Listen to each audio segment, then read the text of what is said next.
அப்பாடா. என்னங்க என்னங்க ஆச்சு? ஒண்ணு இல்லம்மா, என்ன யாரோ கூப்பிட்ட மாதிரி இருந்தது, அதான் பார்த்தேன். நீ வெயிட் பண்ணு, நான் போய் காஃபி கொண்டு வந்துடுறேன். இல்ல வேண்டாங்க, நான் கிளம்புறேங்க.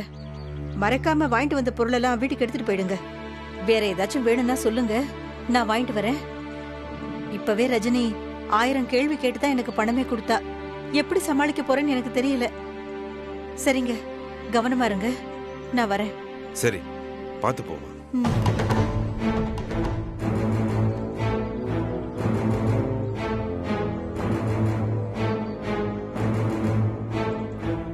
சாமி, தப்பிச்சோண்டா.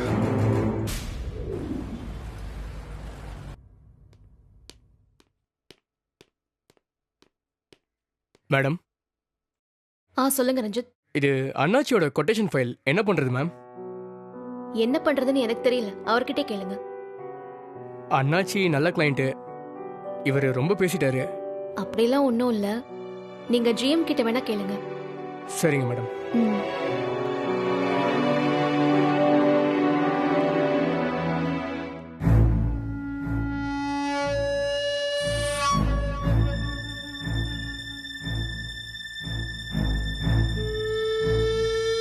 Sir, excuse me sir. क्या टेल मी சார், இது அண்ணாச்சியோட கொட்டேஷன் ஃபைல். இதையும் தூக்கிட்டு சுத்துறீங்க? தூக்கி தூர போட்டு உங்க வேலையை பாருங்க. வாட் சொல்றது புரியலையா? நின்னுட்டு இருக்கீங்க. சார், தப்பா எடுத்துக்காதீங்க. அண்ணாச்சி நல்ல கிளையண்ட் சார். Stop it. இந்த கம்பெனிக்கு நீங்க ஜிஎம்மா இல்ல நான் ஜிஎம்மா? அந்த அண்ணாச்சியை நம்பி ஒன்னும் இந்த கம்பெனி நடக்கல. அந்த மாதிரி 100 பேரை என்னால காட்ட முடியும்.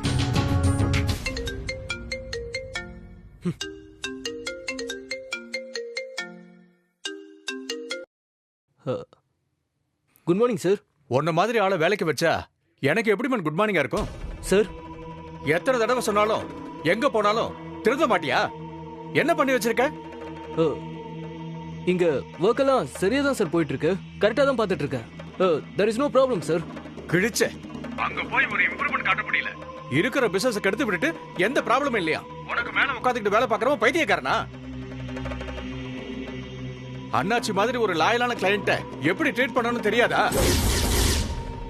லாங் டேர்மா நம்ம கூட பிசினஸ் பண்ணிட்டு இருக்காரு, அவரை போய் இன்சல்ட் பண்ணி அனுப்பியிருக்க. வேலையில இருக்கணும்னு நினைச்சா உடனே அவர்கிட்ட பேசி ப்ராஜெக்ட்ல சைன் வாங்கி வர்க்க ஸ்டார்ட் பண்ணு. முடியாதுன்னா ஜாப் ரிசைன் பண்ணிட்டு போயிட்டே இரு.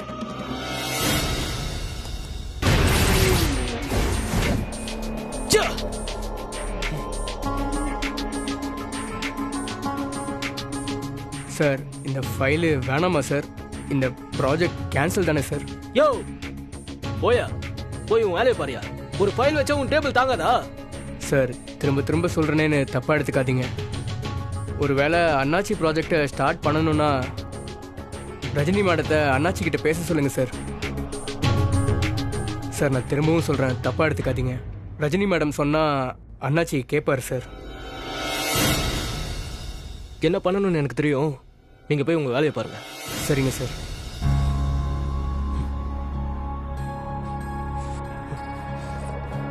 Bullshit.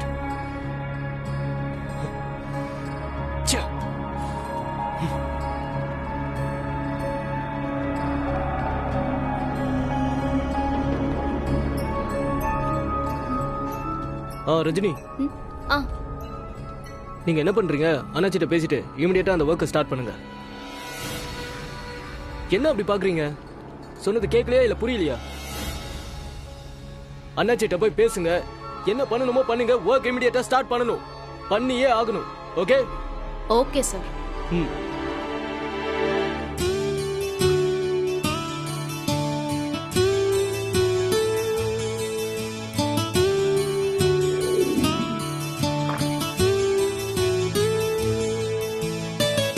எடுத்துக்குமா. Thank you sir.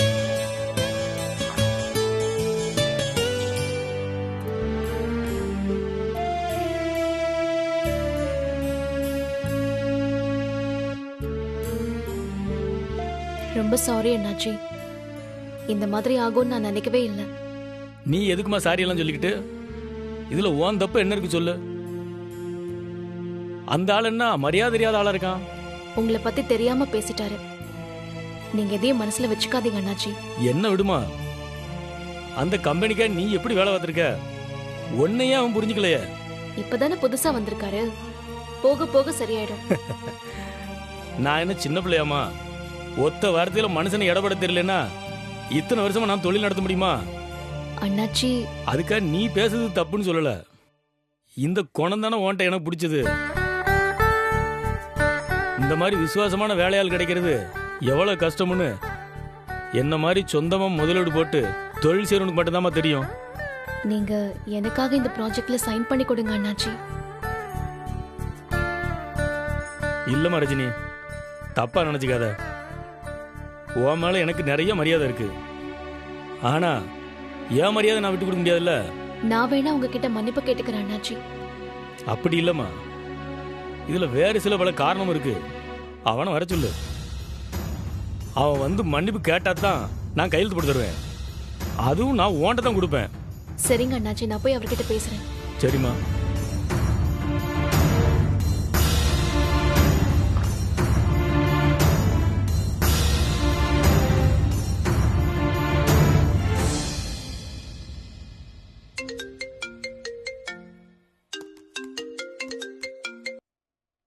Hello. Hello sir. என்ன சைன் வாங்கியாச்சுன்னு சொல்றதுக்கு ஃபோன் பண்ணீங்களா? நீங்க ரொம்ப திறமைசாலி தான். உங்களோட ஒர்க்கை ஸ்டார்ட் பண்ணுங்க. அதுல உங்க திறமையை காட்டுங்க.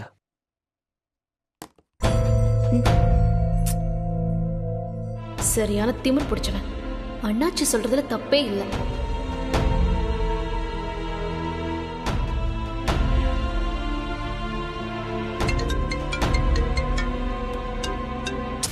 ஹலோ, என்னங்க வேணும்? ஏகப்பட்ட வேலை இருக்கு எனக்கு. நானும் அஃபீஷியல் விஷயமா தான் கால் பண்ணேன். ஒருத்தவங்க கால் பண்ணா அது என்ன விஷயம்னு கேட்காம நீங்களா ஒன்று பேசி ஃபோனை கட் பண்றது என்ன மேனஸ்ன்னு தெரியல சார். லோக், நீ எனக்கு மேனஸ் சொல்லித்தர வேணாம். ஓகே? உங்களுக்கு சொல்லி கொடுக்கறது என் வேலை இல்லை சார். அண்ணாச்சி உங்க மேல ரொம்ப கோவமா இருக்காரு. கையெழுத்து போட மாட்டேன்னு சொல்றாரு. ரஜினி நினைச்சா முடியாதது எதுவுமே இல்லைன்னு பேசுனாங்க.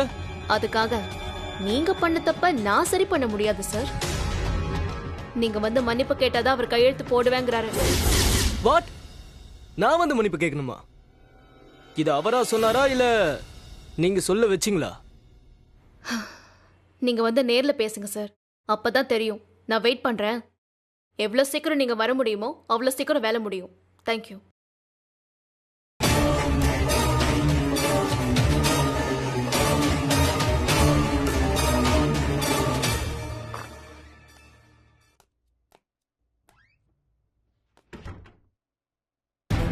என்னம்மா கடுமையா பேசிட்டானா? முகம் ஆடி போச்சே. இல்ல அண்ணாச்சி, இப்ப வந்துருவாரு. சரி உட்காருமா.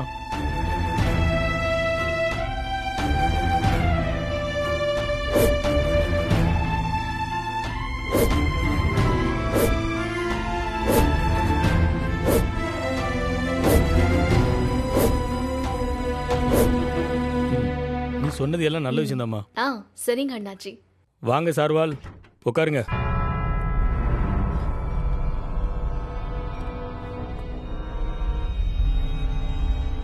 சாரி அண்ணாச்சி, ஏதோ ஒரு டென்ஷன்.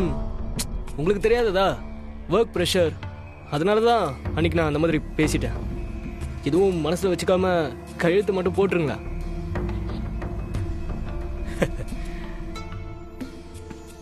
வேலை டென்ஷன் யாருக்கு தான் இல்லை. பெரிய பொறுப்பான வேலை தான், ஆனால் சம்பளத்துக்கு தானே வேலை வைக்கீங்க. நான் முதல் போட்டு உங்களை மாதிரி எத்தனை பேரை வச்சு வேலை வாங்குறேன். எனக்கு டென்ஷன் இல்லையா? பேச்சில் நிதானம் வேணும். எவ்வளோ உயரத்தில் இருந்தாலும் நமக்கு கீழே இருக்கவங்களும் மதிக்கணும், நமக்கு மேலே இருக்கவனையும் மதிக்கணும் சார். இனிமே இந்த தப்பு நடக்காம பாத்துக்கிறேன். அண்ணாச்சி, ரஜினியை நீங்க 2 மாசமா தான் பாக்கீங்க. வருஷ கணக்கா இந்த கம்பெனிக்காக எப்படி உழைக்குதுன்னு நான் கண் கூட பார்த்துட்டு இருக்கேன். இந்த மாதிரி வேலையாட்களை மதிக்கணும். அண்ணாச்சி சரியாதான் இருக்கு. ம்.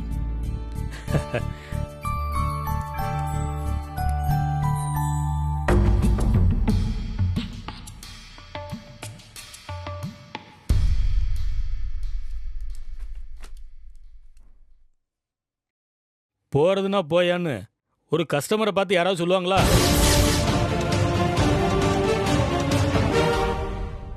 கஸ்டமர் இல்லைன்னா கம்பெனி எப்படி நடக்கும்? அண்ணாச்சி கம்பெனியில் மட்டும் இல்ல, உங்க கம்பெனிக்காக உழைக்கிற ரஜினிகிட்டையும் நீங்க கவனமா நடந்துக்கணும். அதுதான் எல்லாருக்கும் நல்லது.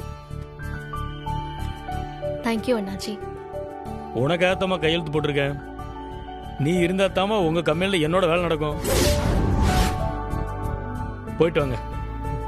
சரி வரானாச்சி. போயிட்டு வர அண்ணாச்சி. வாமா.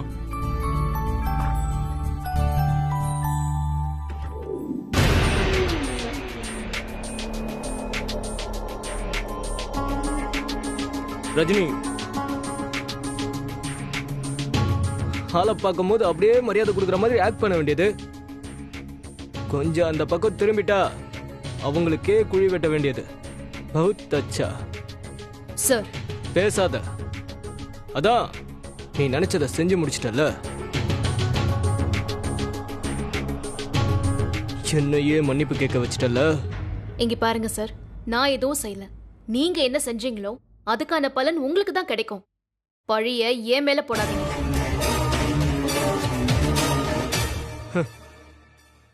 என்ன இந்த மாதிரி இன்சல்ட் பண்ணணும்னு எப்ப சான்ஸ் கிடைக்கும்னு காத்துட்டு இருந்தல நீ. ஐம் அக்ரி, நீ ரொம்ப பிரில்லியன்ட் தான். கிடைச்ச சின்ன வாய்ப்பை சூப்பரா யூஸ் பண்ற. Thank you sir. நிஜமாவே கிடைச்ச வாய்ப்பை தான் நான் யூஸ் பண்ணிக்கிட்டேன். இந்த கம்பெனிக்கு நேர்மையா என்னால என்ன பண்ண முடியுமோ அதுக்கு கிடைச்ச வாய்ப்பை இப்ப இல்ல எப்பவுமே சரியா யூஸ் பண்ணிருக்கேன். அதோட ரிசல்ட் தான் இந்த ப்ராஜெக்ட் இன்னைக்கு உங்க கையில இருக்க காரணம். இப்படி நீதி நேர்மனு சென்டிமெண்டலா பேசிதானே எல்லா கஸ்டமரையும் ரஜினி ரஜினின்னு பெருமையா பேச வச்சிருக்க. இந்த மாதிரி டிராமாலாம் நான் எத்தனையோ பார்த்திருக்கேன். ஆமா சார், டிராமாவை பார்த்ததுனால்தான் உண்மை என்னன்னு உங்களுக்கு பார்க்க தெரியல. ரஜினி, சாரி சார், உங்களோட இந்த கோவத்தினால்தான் இன்னைக்கு நீங்க இப்படி வர வேண்டியதா போச்சு. அண்ணாச்சி கிட்ட கொஞ்சம் நிதானமா பேசிருந்தீங்கன்னா இந்த பிரச்சனையே வந்திருக்காது. Shut up. நான் ஒன்னும் உனக்கு கீழே வேலை பார்க்குற எம்ப்ளாயி இல்ல, இந்த கம்பெனியோட ஜிஎம். கிளைண்ட்ஸ் கிட்ட எப்படி பேசணும்னு எனக்கு நல்லாவே தெரியும். ஆல்ரைட் சார், நீங்க உங்க ஸ்டைலே கிளைண்ட்ஸை டீல் பண்ணுங்க. இதோ அண்ணாச்சி மாதிரி தான் அவங்க உங்களை டீல் பண்ணுவாங்க. பட் எப்ப ஹெல்ப் கேட்டாலும் நான் பண்ணுவேன் சார், அதுவும் கம்பெனிக்காக மட்டும். ரஜினி, நீ இந்த மாதிரி என்கிட்ட பேசுறதுக்கு ஏன்டா இந்த மாதிரி பேசணும்னு நீ ரொம்ப ஃபீல் பண்ணுவ. இத நான் ஓப்பனாவே சொல்றேன், உன்னை சும்மா விட மாட்டேன். ஓகே சார், நீங்க பண்றத பண்ணிக்கிட்டே இருங்க. நான் அண்ணாச்சியோட ஆட் ஒர்க் பண்ணணும். அர்ஜென்ட்னு சொன்னீங்களே, நான் போய் என் வேலையை பார்க்குறேன்.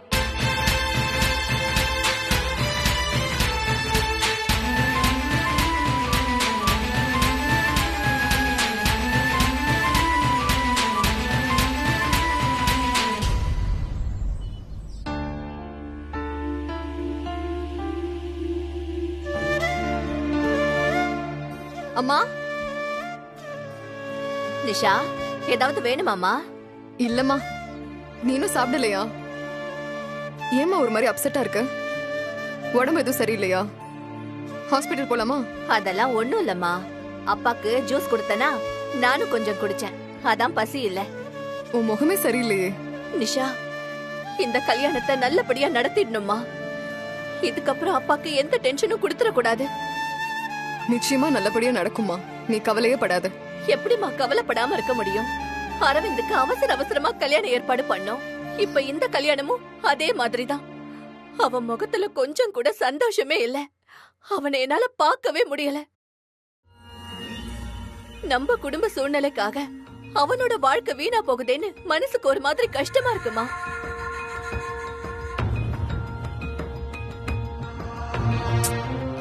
அம்மா, இந்த கவலைலாம் ஸ்ரீ அரவிந்த் கல்யாணம் பண்ற வரைக்கும் தான். அதுக்கப்புறம் அரவிந்த் வாழ்க்கை எவ்வளவு சந்தோஷமா மாறப்போகுதுன்னு பாரு. அப்படி ஒண்ணு நடந்தா அதை விட எனக்கு வேற என்னமா வேணும்? நிஷா, ஹே ஜான்சி, வா வா. வாமா. ஆண்டி எப்படி இருக்கீங்க? அங்கிள் எப்படி இருக்காரு? எல்லாரும் நல்லா இருக்கும். நிஷா, நீங்க பேசிட்டு இருங்க, நான் போய் காஃபி எடுத்துட்டு வரேன். ஐயோ ஆண்டி, அதெல்லாம் ஒண்ணு வேணாம். நான் இப்பதான் காஃபி குடிச்சிட்டு வந்தேன். எனக்கு 2 மீட்டிங் இருந்தது. அந்த கேப்ல தான் அவங்க கிட்ட ப்ரூஃப் காட்டிட்டு போலான்னு வந்தேன். ஒண்ணு இல்ல ஆண்டி, பத்திரிக்கை ப்ரூஃப் வந்திருக்கு. அத நீங்களும் ஒரு தடவை பாத்துருங்களேன். பிரிண்ட் பண்ண சொல்லிடலாம். பாருமா, நல்லா இருக்குல்ல? ஓகே தானம்மா? எல்லாம் சரியா இருக்குமா? அம்மா, இந்த புடவை எடுக்க, நகை எடுக்க நீங்களே ஒரு நல்ல நாளா பார்த்து சொல்லுங்க. எனக்கு வீட்ல பெரியவங்க யாருமே இல்ல. சரிம்மா, நான் பார்த்து சொல்றேன்.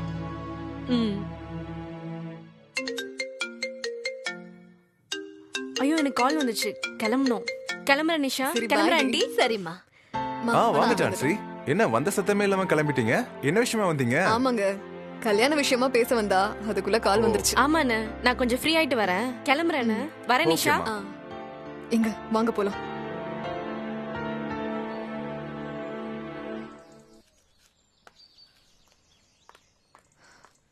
ஜான்சி, ஒரு நிமிஷம். உன்கிட்ட ஒரு முக்கியமான விஷயத்தை பத்தி பேசணும். சொல்லு நிஷா. அது ஏய், கமாண்டி, என்கிட்ட சொல்றதுக்கு உனக்கு என்ன தயக்கம்?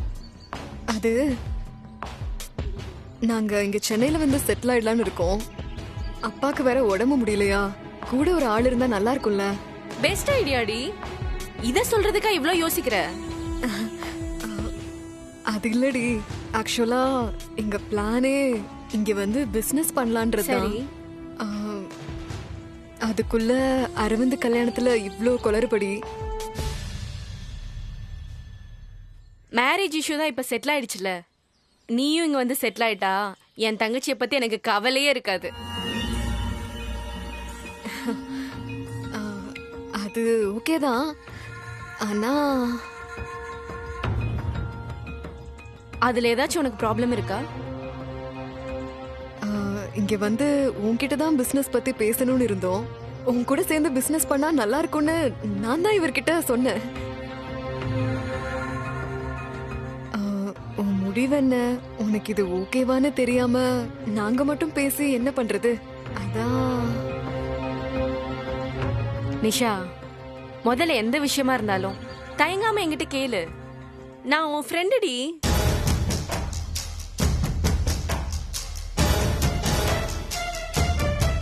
அதே மாதிரி நானும் என் முடிவை ஸ்ட்ரெயிட்டா சொல்லிடுவேன்.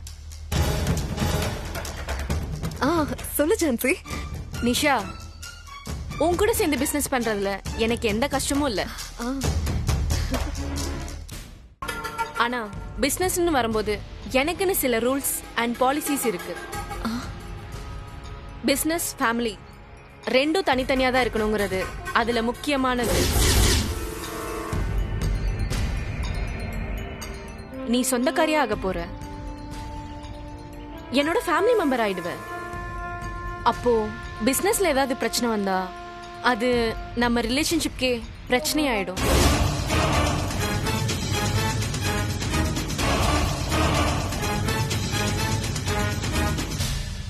அதனால இந்த டீலிங் சரியா வராது. பட் நான் உனக்கு நிச்சயமா ஹெல்ப் பண்றேன். டைம் ஆயிடுச்சு, போயிட்டு வரேன். ஹலோ, வந்துட்டு இருக்கேன். என்ன நிஷா இவ இப்படி சொல்லிட்டு போறா? அதாங்க நானும் யோசிச்சுட்டு இருக்கேன். இந்த பிசினஸ் பிளானுக்காக தான் கஷ்டப்பட்டு இந்த கல்யாணத்தையே ஏற்பாடு பண்ணிருக்கேன். இவ முதலுக்கே மோசம் பண்ணிட்டு போறாளே, விட்டுறக்கூடாது. என்ன பண்ணலாம்னு யோசிங்க. வாங்க.